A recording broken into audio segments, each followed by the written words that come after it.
Hello everyone, welcome back to my channel. इस video में बात करेंगे बहुत सारी अपडेट की जो कि आपके सीईटी को लेकर है और जो कि आपकी पेंडिंग भर्तियां या रिजल्ट्स को लेकर है। काफ़ी सारी अपडेट हैं और इसमें सबसे पहली अपडेट है, हाई कोर्ट ने एचएसएससी की तरफ से बीसी सर्टिफिकेट अस्वीकार करने का आदेश रद्द किया। आपको पता ही है, जो ये बीसीबी जो बैकवर्ड क्लास वाले जो कैंडिडेट्स थे उन्होंने अपनी पिटिशन दायर की थी और कोर्ट में केस गया था, जिसकी तरफ से हाई कोर्ट की तरफ से वहाँ से हरी झंडी मिल चुकी है और फाइनल ऑर्डर भी कल आ गए थे कि भाई सभी के सर्टिफिकेट्स को वैलिड माना जाएगा। सीईटी में जो बीसी सर्टिफिकेट था, आगे की भर्ती के लिए भी वही जो सर्टिफिकेट है वो मान्य होगा। बेसिकली क्या किया था कि आयोग ने ये बोल के मना कर दिया था कि आपके जो सर्टिफिकेट है वो वैलिड नहीं है और उन कैंडिडेट्स को भर्ती से बाहर कर दिया था।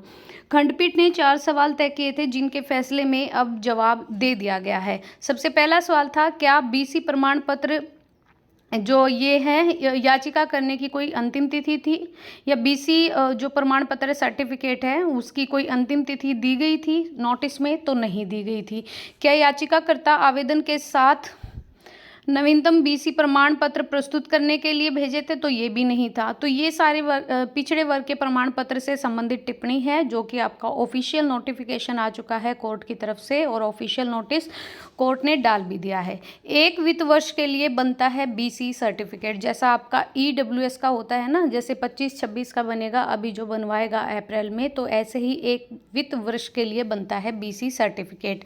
लेकिन नोटिस में ऐसा कुछ नहीं था। फिर आपका ट्रिपल पी से भी ये चीज़ पुष्टि कर लेनी चाहिए थी, जो कि आयोग के द्वारा नहीं की गई। प्रतिवादी बहुत आसानी से निर्धारित कर सकता था और 1000 से अधिक उम्मीदवारों ने न्यायालय का दरवाज़ा खटखटाया। मतलब 1000 से ऊपर कैंडिडेट है जिनका कि कोर्ट केस चला हुआ था।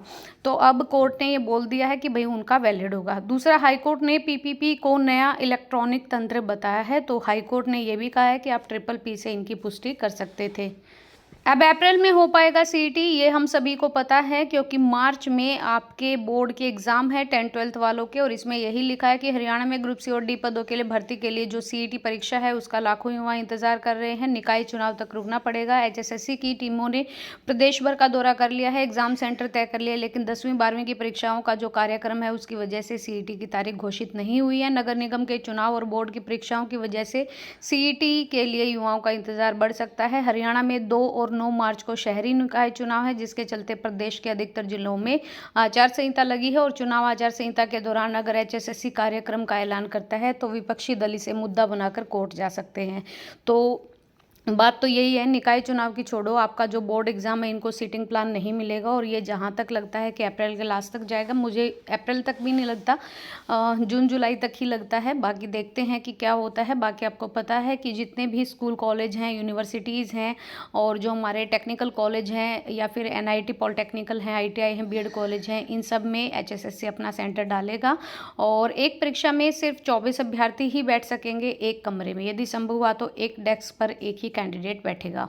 फिर एक अपडेट है कि सरकारी नौकरी एक सपना है और चिंता की वजह से लापरवाही जीवन भर की परेशानी ना बने, ये हाईकोर्ट ने कहा है। और गलती पर उम्मीदवार को अस्वीकार करना अनिवार्य नहीं है कि भाई आपने जो उनके सर्टिफिकेट को लेकर उनको भर्तियों से बाहर कर दिया, ऐसा बिल्कुल नहीं होगा। हाईकोर्ट की तरफ से उनको क्लीन चिट दे दी गई है और बाकी ना सिर्फ उनको जिन्होंने पिटिशन लगाई थी, बल्कि सभी लोगों को जिनका भी सर्टिफिकेट अनवैलिड बता दिया था और कोर्ट केस नहीं किया था, उन सभी को यही बोला गया है कि आपका सर्टिफिकेट वैलिड होगा।